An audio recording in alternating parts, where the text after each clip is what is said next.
This is the Bema Podcast with Marty Solomon. I'm his co-host, Brent Billings. Today, I'm with Elle Fricks, and we are joined by Dieula Previlon, the founder and executive director of ElevateHer International Ministries, with a vision to empower women to heal from trauma and thrive. She is a counselor in private practice and an ordained minister. Her professional career in counseling, coaching, pastoring, and international ministry spans over 20 years. So far, Dieula, welcome to the show. Thank you. Thank you for having me. Yay! And if you want to include any other details about your life or your ministry or whatever, like add some more color to the introduction that I've given so far. Yeah, well, I travel the world extensively, but the one thing I'm so proud of in this season is that I'm a grandmother. Congratulations. So my grandbaby is 1. She just turned 1. And in every interview, every conversation, she comes up some way, somehow. So I just had to bring her up. So Clora, Grandma loves you. The funny thing is my daughter-in-law, I do videos online just talking about life and everything. And when she hears my voice, she perks up. And so my daughter-in-law says, now you might have to do videos specifically for her. So Clora, if you're listening to this is your grandmother talking. Aw, that is so sweet. Oh my goodness. I am so excited that you are here, Dieula. This book, Does God See Me?, is such an incredible resource. It's the kind of book I wish I had 15 years ago. Same. Yeah, right? Write the book that you wish was in the world that you had. Yeah. It's for people who maybe haven't had the courage to work through trauma in their life or haven't even thought of their story through the lens of trauma. Yeah. And that it's a beautiful primer on what is trauma, what is PTSD, what does that look like, what is attachment. There's so much good education in this book that's so helpful. But also for folks who have started to think about their story and things that have happened to them along the way, it's not just an opportunity to learn about those things. It's also this like helpful week by week tool for excavating your own story and bringing it out into the light of the gospel, right? Which is such a treasure. So each chapter, folks out there, it has a piece of Dieula's story. It has an educational piece. It has biblical exegesis. It has a prayer, guided journaling or discussion prompts, and an embodied practice. Chef's kiss. Yes. So for anyone who has experienced grief, shame, abuse, violence, racism, abandonment, this book is for you. Please read it. We need everybody out there to be running at their full health, showing up with joy and presence and healing. And so I would be so blessed if more people had engaged with Dieula's work. And I'm so excited to wade into some of this content with you. But if we could start off in this particular way, Dieula, what's one thing you wish the church better understood about trauma? Oof. When you say that, what's one thing I wish the church knew about trauma? You know, I still struggle with the church. I struggle with the church from the time I was little to even now, partly because the church sometimes feels like it's a place for people who are healed, for people who already have it together and people who, right, you know, they shouldn't have issues. And so oftentimes people who are struggling, people who deal with trauma, the church is probably the last place they'll show up to find spaces where they can be honest, where they can be real, where they can tell their stories, and for people to not look at them as if something's wrong with them, right? Right. And so for those reasons, I've struggled with the church because so often do I feel as if the church can't handle the realness of my life, right, the real situation, my lived experiences. The church does not know what to do with how real my life can get, you know, and how real trauma impacts people. So that's probably the one thing I wish the church would know about trauma is that people are looking for places where they can feel known. Mm-hmm. They can feel as if they're not othered. Yes. They can make connections and that the church can receive them and embrace them with all their messy stories and all. I mean, the church should be that place that can do that work. Right. But oftentimes it's not. Right. We have all the tools that we should be able to engage with folks and help them to feel so at home, because the church is supposed to be a hospital for brokenness, right? Yes. But so often it's oh, and then maybe a pat answer about like, oh, well, how things work together. Exactly. Like, okay. All right. Absolutely. I loved when you spoke in the book about reckoning with the tendency that maybe you've run into in the church specifically, but also elsewhere, to say, well, our elders were doing the best they could at the time, which is still true. And it's also not complete. That's not the fullness of the story. And in the book, you were speaking to the particularities of the Haitian immigrant communities, but I still recognize that kind of permission slip being given out all the time to authority figures, especially in the church. Absolutely. How do you work with clients and organizations to begin to dismantle those often unhelpful aphorisms? Yeah. I recognize the beauty of the elders and the gifts that they are to us in society, in our lives, in the church, in institutions, in the family. Yeah. We need the elders. We need their wisdom. But not every elder has great wisdom, right? I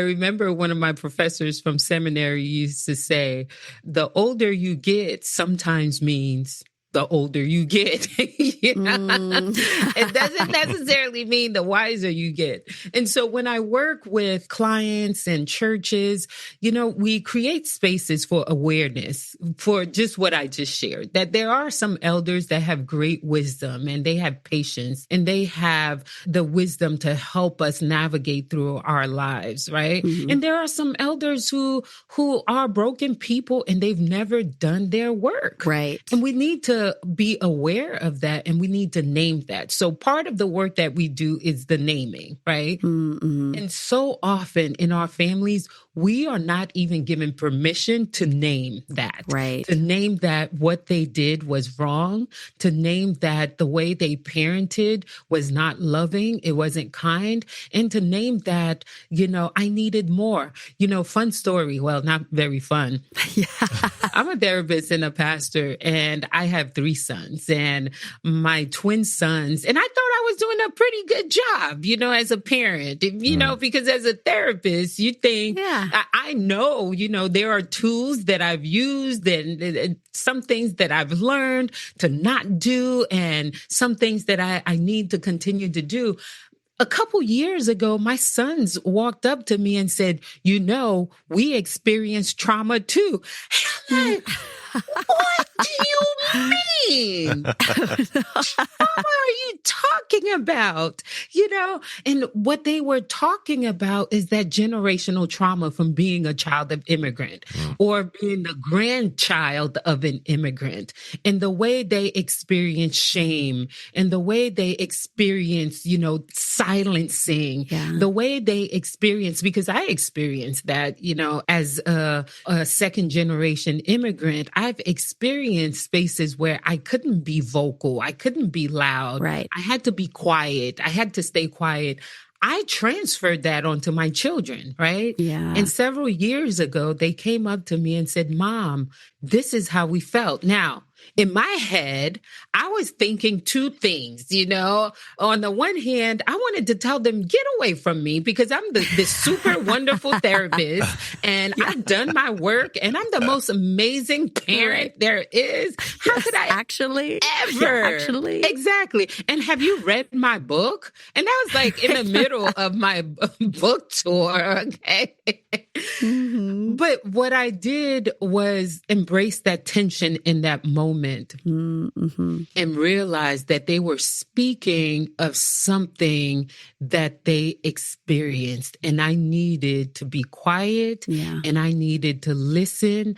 I needed to be curious. I needed to ask questions and I needed to create space for them to share more and for them to tell me what they've seen, what they've experienced, because I didn't know, what they saw and what they experienced. So part of the work that I do with clients is just that. It's to teach. And I've had families come into counseling and I've had to teach them how to be slow in their processes of either gaslighting or even defending themselves. Because in that moment, I wanted to defend myself. Do you know what I've done for you? Right. Do you know how much money? Do you know I'm the best? Do you know how much money my clients pay me for the work that I've done? I couldn't. I needed to pause and listen to them and be slow in how I was processing what they were sharing. So that's some of the work that I do with my clients as well. I love that self-awareness and invitation to slow down. Some of what I hear you saying reminds me of when you were telling in the book the story of entering the women's prison for the first time, or the women's section of the prison for the first time. And you said, I didn't want to talk as if I knew these women's stories because I didn't. Yeah. I put a little star by that in my book. But that's such a helpful reminder that if we encounter a leader in the church who has a dismissive statement for us, if we're sharing part of our story, maybe we don't know their story and we don't know what kind of work they have or have not done. And so they are dodging their own pain, or they're saying, I just got over it, so you should too, or just give it all to God and it'll be fine. And I love that humility of hearing your own kids and being able to say, maybe there's more that I could learn about my own kids, even though I've been here the whole time. Right. That's so helpful and beautiful. Yeah, you talk in the book at one point, I think it's specifically about sexual abuse and how it's kind of easier to just pretend that it's not there and keep the status quo, and we want to do all that. But part of it, I think, is just recognizing when trauma has happened. And I really liked a framework that you gave earlier on in the book about too much, too fast, and too soon. Mm-hmm. And I've looked back on parts of my life where I've gone through traumatic events and just nobody recognized that anything was happening. And, some of that stuff, I was very young, so very much the too soon category for those things. But just the ability to start talking about it and bringing it out into the open, it doesn't have to be a complicated thing, right? Can you talk about how you get people to even recognize that trauma has occurred? Yeah. That part for victims, that takes some time. I've had clients who will probably take a year or even two before they even can talk about the thing that happened to them. Mm-hmm. Part of that work is about safety, right? Safety emotionally, safety physically, because imagine opening a wound and there's no one to help comfort, no one to help support. They have no tools, no strategies to deal with the emotional deregulation, to deal with the trigger that is to come. So for 1 hour in my office, I feel good that they just told their stories. Now they go home for 6 days without anyone to support them, and they don't know how to support themselves yet, right? So part of the work that we do with clients is to create safety first, is to build their grounding mechanisms, to build their ability to handle what they will discover once they start talking about the abuse. Because oftentimes, many aspects or parts of the story is hidden. is hitting out of protection, is not talked about, and they haven't looked at it since it happened because it's too painful for them to look at. And so when we are in church spaces where everybody wants to tell their story, I caution people from doing that, because part of it is that you're opening a wound, that there are not enough resources around that person to be able to support them, to help them, to show up for them. Because if they're in a small group at church and people aren't really connected, they're just pretending to be connected. I only attended like maybe one Bible study in the evangelical church. And after that, I'm like, I'm done. I can't do this, because this make-believe connectedness is just driving me crazy. And for me, I was training to be a therapist at that time. And I'm like, this is kind of dangerous, that people open wounds. Yes. And they go home and there's no one to check up on them. There's no one to connect with them, no one to go for a walk with them, no one to call them the next day. And so for me, I only lasted one small group, and that was it in the church. But it requires safety. It requires time for them to reconnect with that story. And it requires a loving presence of people to be able to say, I see you, I hear you, and I'm not going anywhere, right? Right. And so that's part of the work that is required for people to be able to tell their stories of trauma, of abuse, or whatever it is that happens. And I never force people. We can never force people to share.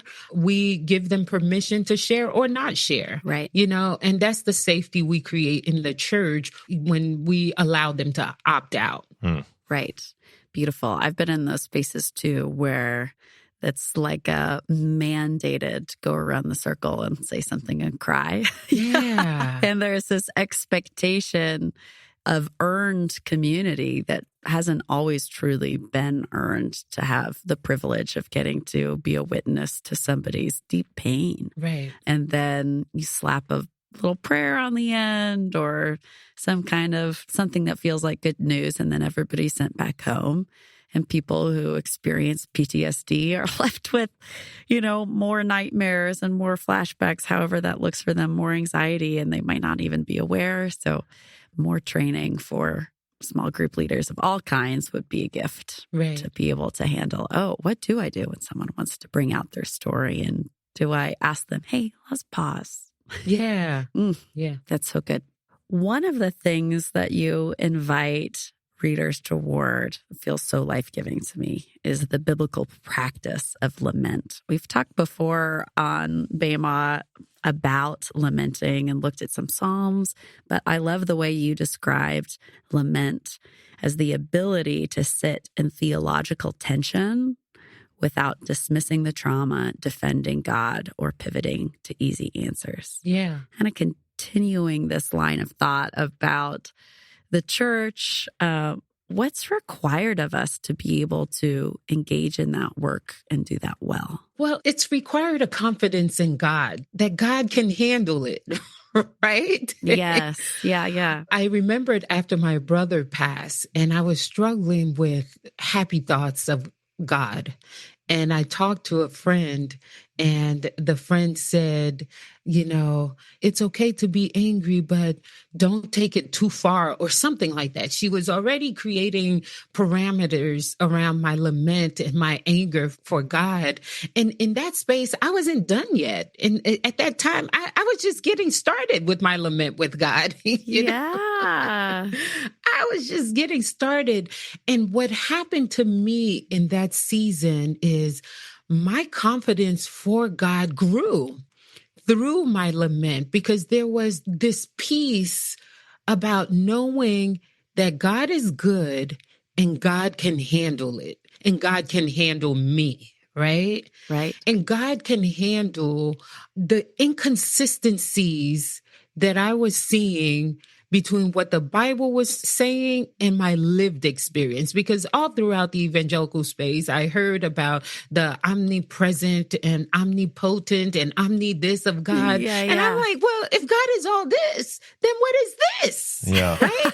And it's a logical question. And it's a question that is supposed to be asked. And it's a question that's asked in relationship, right? If we have a relationship with God, why are some questions off limits? What kind of relationship is this, right? Right. And so what happened in that season has forever changed my relationship with God, because now we have a relationship where, I can be in a space of lament. There was a friend last week that shared with me. She was like, I'm just afraid that, if I lament too much, that I will have to go back and apologize with God. I'm like, apologize away. Because listen, I need to go there with God. What am I supposed to do when life does not turn out the way that I thought it was going to turn out? What, we're just supposed to be here and pretend as if it doesn't hurt. It hurts. Right. And I'm going to say all the things that I need to say to God. Yes. And I'll come back to faith at some point. But I need to be in this space for the preservation of my relationship with God, because if I can't say the thing, then I'm not really connected to God. I feel like I want more in my relationship with God. Right. And lament allows us to have more. It allows us to have more of a deeper relationship with God. And, if we frame faith not just as belief, but trust and faithfulness, That's right. then lament is an act of faith. Absolutely. Because it's trusting not only in the goodness of God, but in the resilience of our relationship, that it's not fragile, that if God is a good parent, I can go to him. If my child comes to me and says, I can't believe that you let this happen, and I have deep grief, my 5-year-old would not have this vocabulary, but I have deep grief for the loss of my friend, there's no way that I would ever tell my son, you need to go figure that out by yourself. And then once you have it all tidied up in a bow and you're still able to say thank you, then we can hug. Absolutely not. I want to scoop my son up immediately and hold him while he cries, and as long as that takes. That's right. And over time, when he's ready, we can maybe have more of a conversation about why that friend moved away and et cetera. But that's not going to be the first thing. I'm not going to try to teach him in that moment, well, hold on, my ego's fragile, so I need you to know that actually I know what's best. No, it's not my first priority. So can we imagine God as a good parent when we're moving toward him, or wondering, like, is this anger too much for God? Is this sadness too much for God? The first thing is always connecting first and then lesson later, right? Yes. And I think that's a posture we learn from God. God connects, God shows up first before, I believe, and at least that's my experience with God. God knows that I'm not ready to hear a lesson and I'm not ready to learn anything about this. I just need some comfort. I need a hug. I need you to sit with me. And then maybe later we can talk about what in the world was that, God? Right. Or if my 3-year-old jumps off something I warned her not to jump off of, I'll still hug first, even if it was completely, her own volition that she decided not to listen. Still, kindness first, comfort first, and then later, hey, you remember how last time you did that? You got really hurt. Let's think again. Yeah. And you mentioned losing your brother, but in the book you talk about having 2 other events in your family leading up to that. Yeah. And being able to lament well, I'm sure was a great example for the rest of your family to help them do the same thing. Yeah, absolutely. Absolutely. That season was just layers upon layers of grief and pain, traumatic grief, right? Mm-hmm. And so I feel like we're still in a space of grieving, still in and out of lamenting, because we have also experienced joy and experienced beauty in those past 6-7 years, while at the same time, we'll go back to that space and we're still lamenting, like, what was that, God? How could you allow that to happen? And God is still open in my family. I feel like I was one to lead the way in a way of allowing them to have language for what they were feeling, not to, on the one hand, a few of us just wanted to be done with God, like be done. Yeah. And then a few of us wanted to just over spiritualize the loss. Yeah. And I'm over here holding on, like, I'm not done with you yet, but you're not getting off the hook just yet. Of course. Oh, that's beautiful. Oh, yeah. And so my family watching me do that work as an ordained minister, as a licensed therapist. And I was all over online just talking because that was around the time of the pandemic. And so I'm grieving and I'm helping the nation grieve as well. And I have this fresh language of lamenting and all of that. So I'm telling everyone, lament, grieve. It's okay. You have permission to do it. And my family's hearing this language and they loved it because it's what they needed to be able to say the thing, to be able to say, we're hurting. We don't understand what God just did here. We trust God. At the same time, we don't understand what God was doing here. It was a connecting season for all of us in our families, for sure. Yes. I love how you told the story about almost canceling holiday plans and then deciding to come together in the midst of everybody not being on the same page. Yeah. And the modeling that's okay. Like, yeah, God holds all of us in his hands, and we are all in different places of understanding and grappling and wrestling with different things.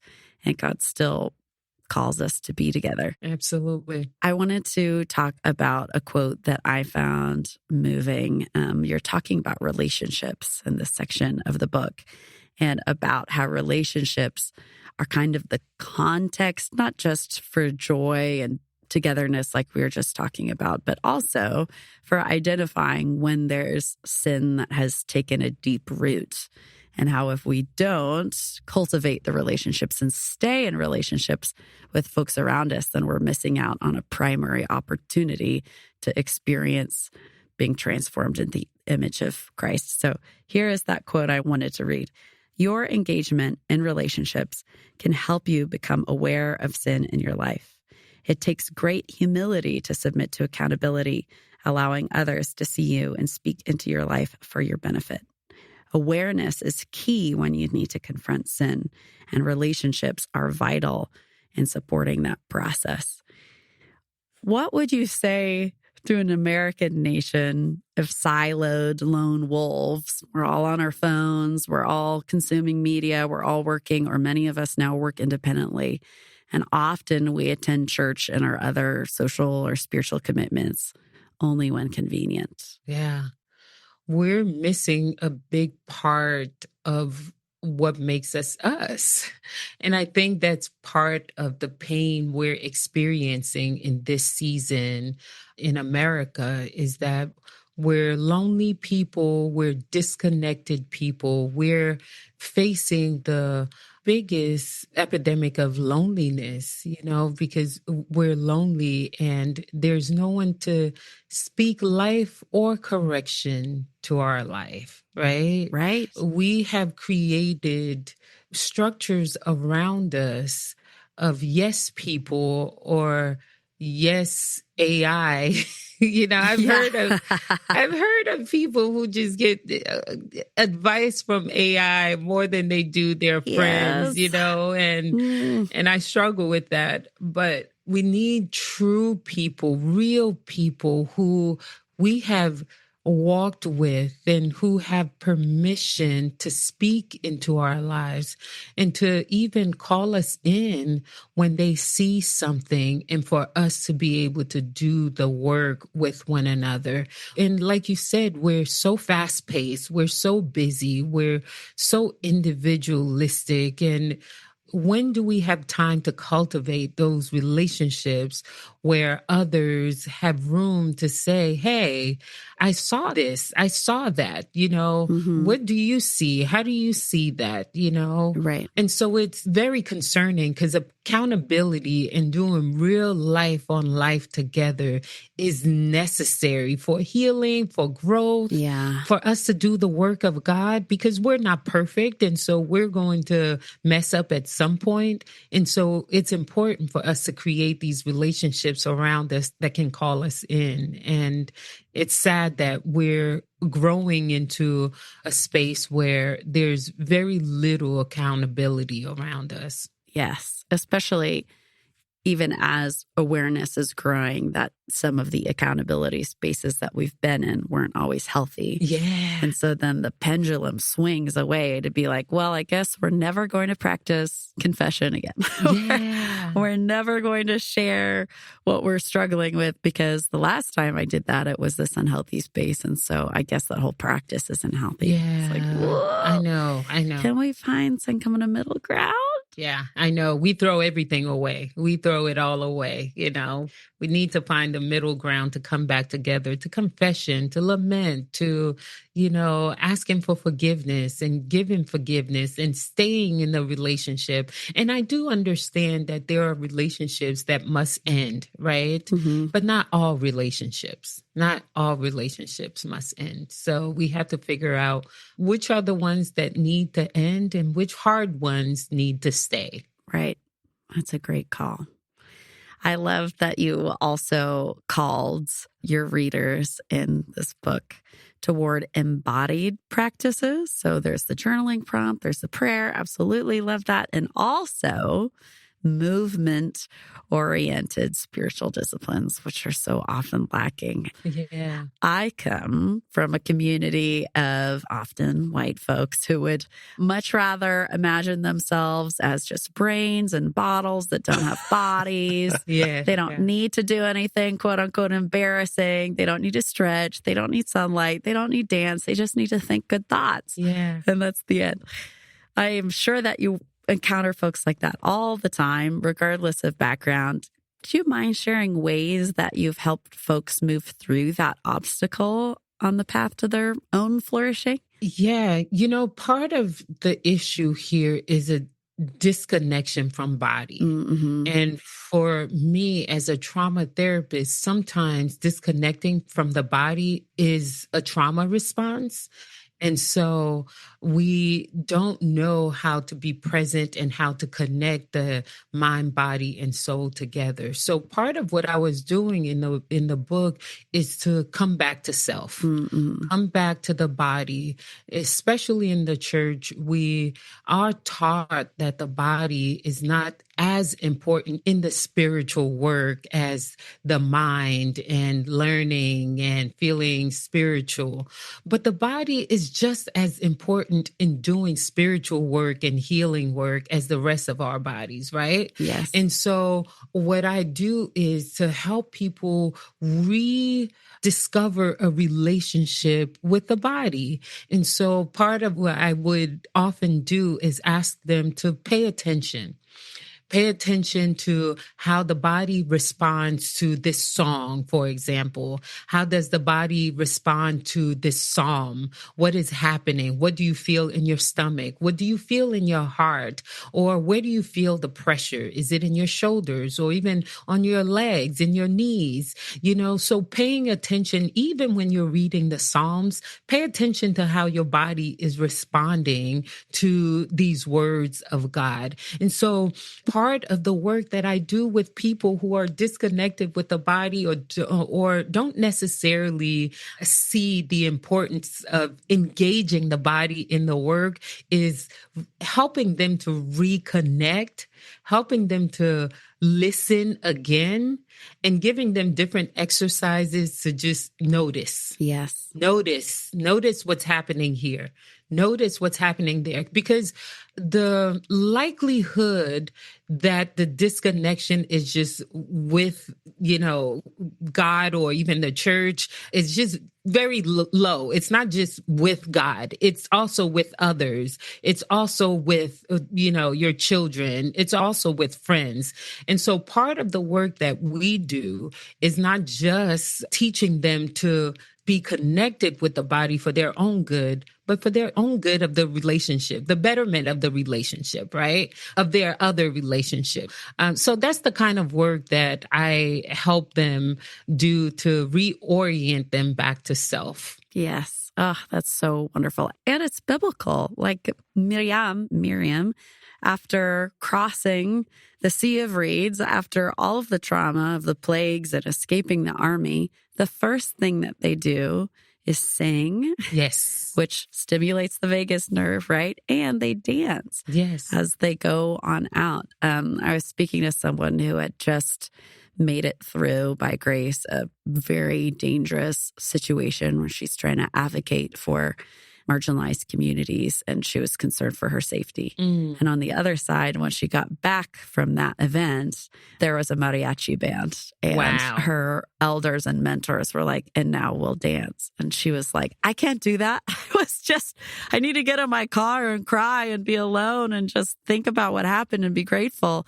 And they were like, no, we're going to get this out of our bodies together, and we're going to rejoice and celebrate for what is, and that we're all okay. I love that. So moving. I hope that our listeners can maybe just a little dance in your kitchen, get some Stevie Wonder going. Have a good time. That's right. You teach the readers of your book about a beautiful practice from Ghana, the Akan people. Please correct my pronunciation. Is that Akan? Yeah, I think that's right. I don't know the full pronunciation, so we'll go with yours. Okay. On a whim. And that practice is called Sankofa. And you translated that as to go back and retrieve what is at risk of being lost. So Dieula describes in moving detail taking these kinds of journeys to the American South, to Africa, to the Atlantic. And she stated that, quote, remembering helps us confront the truth of evil. Remembering cautions our souls to never get comfortable with injustice toward anyone, anywhere. I, Dieula speaking there, had to go back and retrieve courage from those who had fought for freedom and continue on the quest for shalom. What kind of Sankofa journeys might you suggest that the church undertake? That's such a beautiful question. I just love Sankofa's going back, because what it does for us is that it allows us to reconnect with the truth. Sometimes we forget the truth, and in order to move forward, we need to reconnect with the truth of what happened in the past so that it can release us to move forward in the future. And I believe the church needs to do a similar practice to go back, right? Tracy Blackman, a womanist scholar, just wrote an article on Substack. I think it's called The Reckoning or something like that. I'm not sure. I can't remember. But she talks about the church in a way of being complicit with what's happened in the past and the lack of Sankofa, for example. She says in the Substack, the theology of apartheid did not begin in Parliament. It began in the pulpit. The theology of American slavery did not begin in Congress. It began in churches. Long before legislators wrote laws, preachers preached sermons. Before judges issued rulings, theologians wrote treaties. Before governments enforced segregation, Christians declared segregation to be the will of God. So if all of that is in our history, wouldn't a Sankofa of the church do us well? Yeah. To release us to be a better people, to be a better church, to have a memory of what's happened in the past, of how we got it wrong, so that we can right the wrongs of the past, right? But what we often see in the church is that the erasure of experiences, the erasure of what we've done wrong, or we excuse things that we've done wrong away, or we hide it, or we pretend it never happened. We need a Sankofa. We need several Sankofas in the church for us to be able to tell the truth, speak the truth, and be aware of what's happened. We're moving through this season in the evangelical space as if the past cannot help us move forward. And that's what's missing, is that we're moving forward without the memory of the past. We need the memory of the past for this to be a true reckoning, for it to be a true healing space, a true healing season for the church. Will it happen? I'm trying to be hopeful that we can be truth tellers. Yes. And we can be people of the truth. But over and over again, it seems the truth makes us uncomfortable. We can't embrace the truth. But I think that's where we will find a true Sankofa in the church, is when we can go back and tell the truth and reclaim the truth and bring it to the future, right? Bring it to the present so that we can have a better future. Absolutely. And when we dodge the discomfort of the past, whether we're motivated by self-protection or somehow we think that it's not really relevant to us because that wasn't something that we did, et cetera, whatever narratives are cooked up. Yeah. We're really robbing ourselves of beautiful resources because, yes, there absolutely were churches propping up the injustice of segregation and Jim Crow laws, et cetera. And also, there were incredibly brave, vulnerable, brilliant abolitionists who are moving out of their faith. And if we dump all of that history as, oh, well, that was blah, blah, blah, blah, we lose these beautiful voices, and our narrative about who we are becomes diminished and incomplete because we edit out the voices who were against the Crusades or who were against segregation or Absolutely. who were leading people and moving against slavery. So I hope we can reclaim all of it. And I hope so too. yes, amen. We're getting close here. We're moving toward the end. But for yourself, as you navigate all these different spaces, we haven't talked enough about your work. It's incredible. Dieula travels all over the globe, it seems, in all these different spaces, working with folks. And she describes encountering so many stories of trauma, and that after your events, people will line up to tell you what happened because maybe, unfortunately, your presence is the first place that they felt safe to do so, I would guess. Yeah. How do you protect your mind, heart, and body from secondary trauma while holding space for others' healing? That's such a good question. I love that question. Thank you. You know, one of the things that I do is that my private time is protected with stories of beauty. And so I invite beauty in my private space. So I'm not having the news running in my house 24/7. I'm not watching stories of trauma. I'm not watching stories that deregulate me or triggers me. And, you know, every morning I'm out for walks and, you know, in nature. The children are out of school. And in my walk now, I walk through a park. I see all these little children coming off the bus, you know, for summer camp, and they're playing in the park.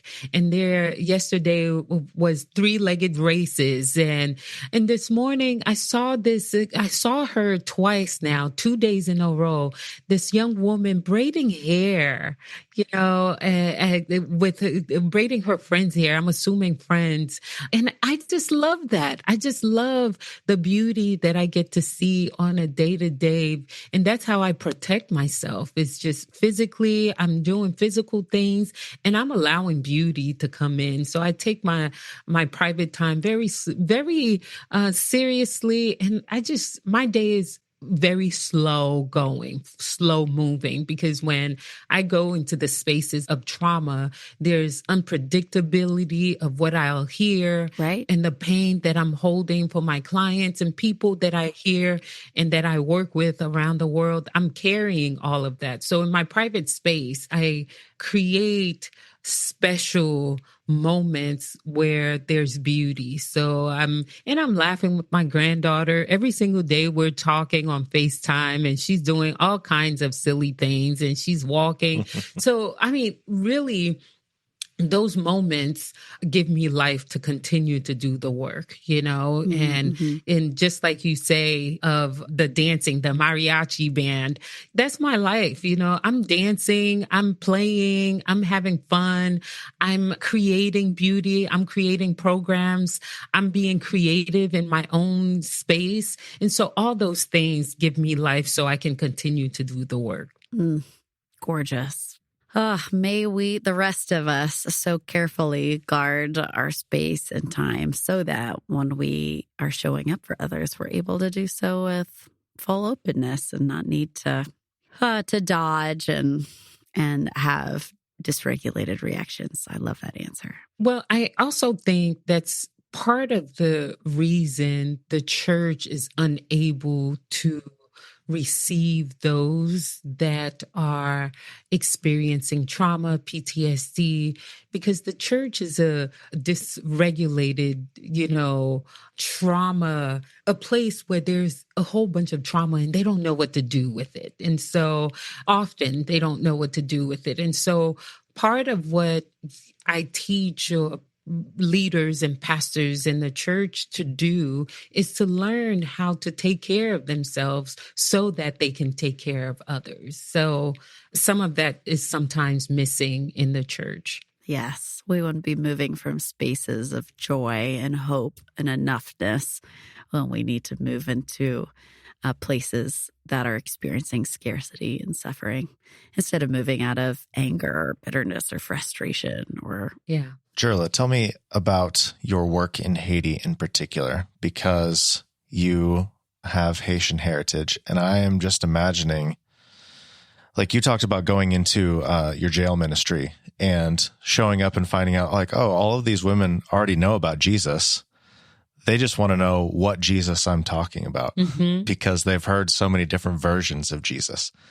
And so I'm imagining as you go back to a Haitian culture where you understand where they're coming from, you understand some of their trauma. Does that give you an easier in to helping them? Or is there's just always some kind of challenge in that? Like, I feel like it's really important for people from within your own community, in your own church, in your own culture, who can do the kind of work that you're doing.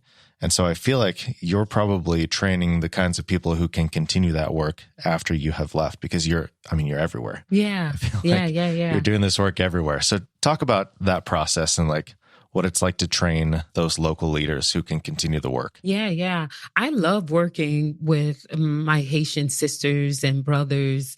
They're so proud of me. I love being in spaces that is proud of the work that I'm doing. And I love that because they can see themselves doing it through me, right? Yes. And so it gives them an extra level of, fortitude. Like they can do it because I am doing it, right? Yeah. And then the other thing that I love doing with the Haitian leaders that I work with is challenging them to the more, right? Challenging them to the more that they're capable of doing by building their own community. The Haitian people are already a people that work in community. They do this thing called combit, which means bringing all of your resources together to share with one another. So they already have that in their repertoire to be able to help one another and support one another. So when I show up, I'm just reminding them of what they already have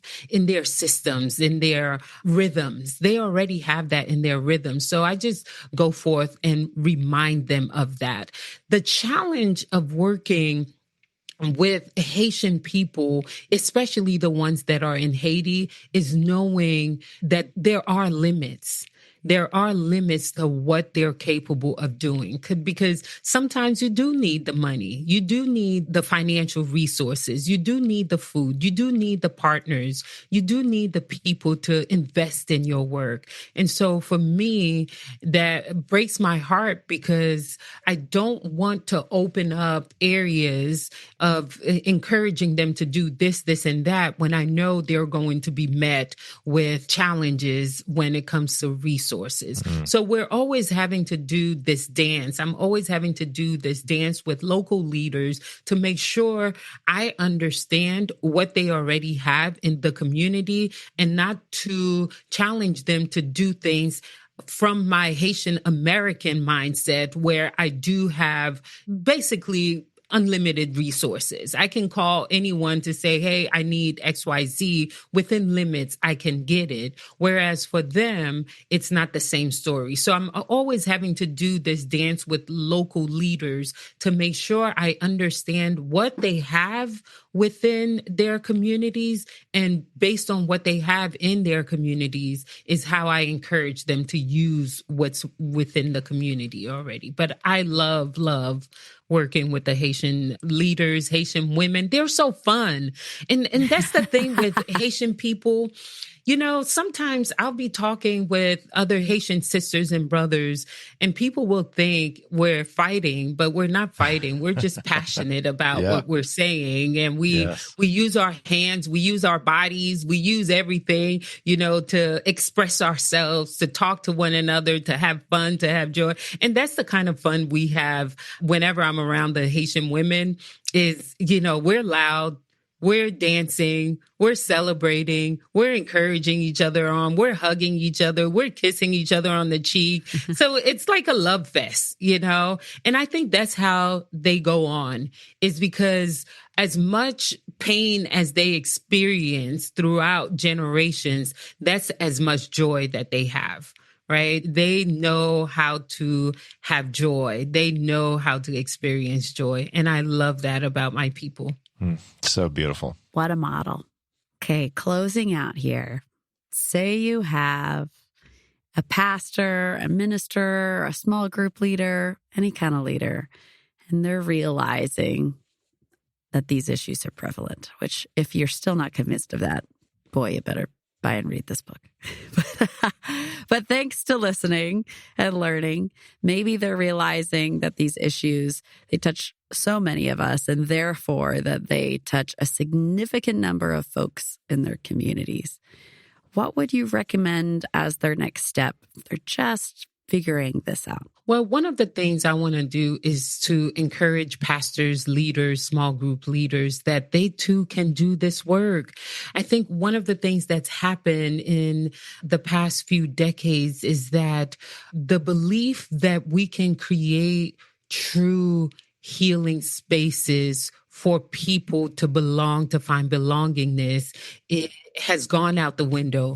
But what we do in our work is that we want to bring that back. We want to encourage leaders, pastors, and community organizers that you too can be trauma informed. You can do good work that creates nurturing spaces, safe spaces for people to belong. You just need to learn, you know. I believe it's already in us. Just like a Sankofa moment, we need to be reminded. We need to go back to those spaces when we needed it and how it was offered to us, or what it would look like if it was offered to us, right? A healing space, that is. So the work that we do at Elevate Her comes alongside leaders to teach them how to do this work. We do a 6-week cohort for leaders, pastors, and community organizers where they're learning these basic tools of listening, of gentle communication, conflict resolution, trauma-informed work. What is trauma? And how do you deal, and how do you help your communities deal with trauma? We do these cohorts twice a year. Our next one is in October. So we come alongside leaders to help them do this work that might seem impossible, but to me, it really is possible. And the thing too is that the work of healing is a big deal. And it's not a work that only therapists can do.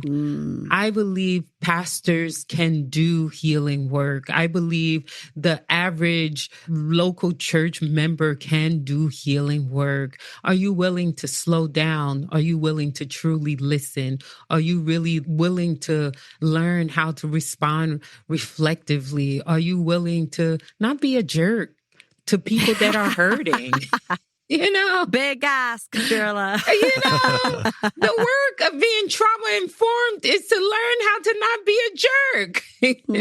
And that's the work we help leaders do, is to learn to listen to people that are hurting without defending ourselves, without gaslighting people, without hurrying people to the healing journey, just to be present, just to be there with them. So that's the work we do. And pastors and leaders can do that. That is so encouraging. Thank you for sharing that. I've encountered that in my past of being a person to say, hey, I don't know what to do with what's happened to me. Can someone tell me? Being in a church space, and had the response be, I don't know. You should like find a counselor. And I did find a counselor, and the counselor told me to try Pilates and essential oils. I'm like, okay, apparently nobody is counting themselves in as saying like, I know the Lord. I know the Lord's book. I am able to create space to gain some skills in my toolbox. And that takes a time investment, but the time investment is worth it to be able to serve God's people with integrity and skill. I so appreciate you inviting us into that space and counting us in and saying, you can do it. You can figure it out. Put a toe in. It's for all of us to do. Yes. Thank you. I'm so grateful you're able to come onto Bema and to walk us through some of these questions I had for you.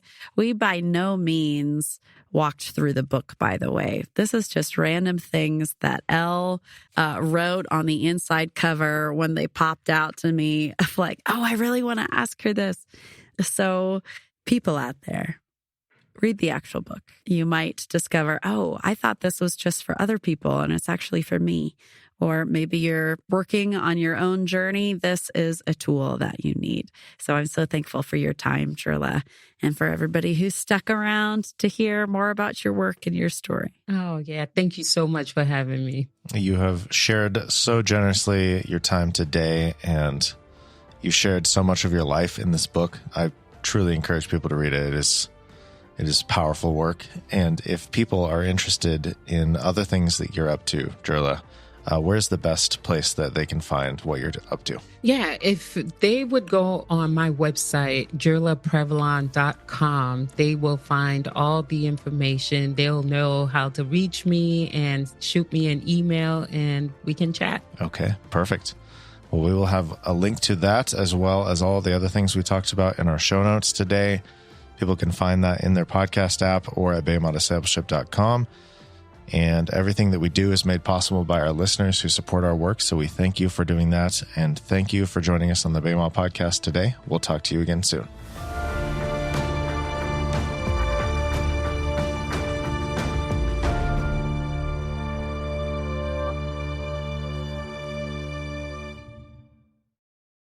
Okay. Yay! That was lovely. Yay! Good. I'm so glad. Thank you for the questions. Those were wonderful. Yes. I am so glad. I know what it's like to have questions that are just kind of like a statement, and then you have to figure out how you're going to juggle it. Yeah. No, I appreciate you sending them ahead of time so I can reorient myself back into what I said like 3-4 years ago. Yeah, I was going to say, when did you actually write the book? I wrote the book. Let's see. I moved here 2020. So yeah. It was right in that time. 6 years ago. Wow. 6 years. And so it had to go through the process of getting published and all of that. Right. So, yeah. I love that you have the cover on the wall behind you. That's so fun. I know. It's a reminder to me. That's my lament. When I tell people about the book title, I'm like, that's my constant lament every single day. And I need to remind myself that it is okay for me to ask God this question every single day. Yeah. So That's good. Yeah. I mentioned this at the top of the email. I was just at a conference when the news came in about the temporary protected status being revoked from the Haitian and Syrian communities. Yeah. We're waiting for our local leaders in the Haitian community, specifically in our area, to kind of marshal and tell us what would be helpful. But if you have the space, is there anything that feels to you like you wish people knew or something that might be helpful? Yeah. I mean, people will definitely need legal representation. I mean, if there are people who are able to give free advice because they have no money. The news hit last week. There's a friend of mine who runs a Haitian church in New York. Several of their church members came back and said they were told to not come back to work. So TPS holders are already, even though the law hasn't even been enforced yet, their employers are already telling them to go home and don't come back. And so people are losing their jobs. They're losing their livelihoods and money. And so that means there'll be food scarcity. There'll be the need for clothes. Winter will be coming around soon. And so people will be needing resources. So whenever you see any immigrant communities, Haitian communities, it will be important for us to help them with resources. And this is the space, this is the time that we will need to have this radical, holy trickery, is what I call it. Yeah. What I see all over the Bible, where there is that holy trickery from the book of Ruth and, Esther and others who were facing empire, where we have to learn to protect the people of God. If we know something, sometimes it's not our business to go and tell authorities that, we know this group over here. This is a time. And I think we struggle with that in the evangelical space because we believe that we must do the right thing, the true thing.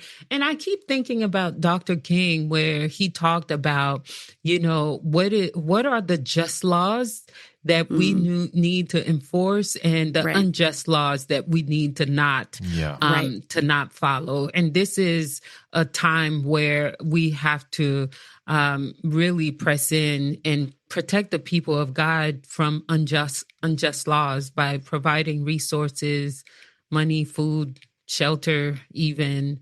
Yeah, it's about to get really, really real. Yeah. Yes. And there's so many just laws which are not being followed. Exactly. Well, thank you for sharing that. I appreciate that. Thank you for asking. I appreciate that. Yeah.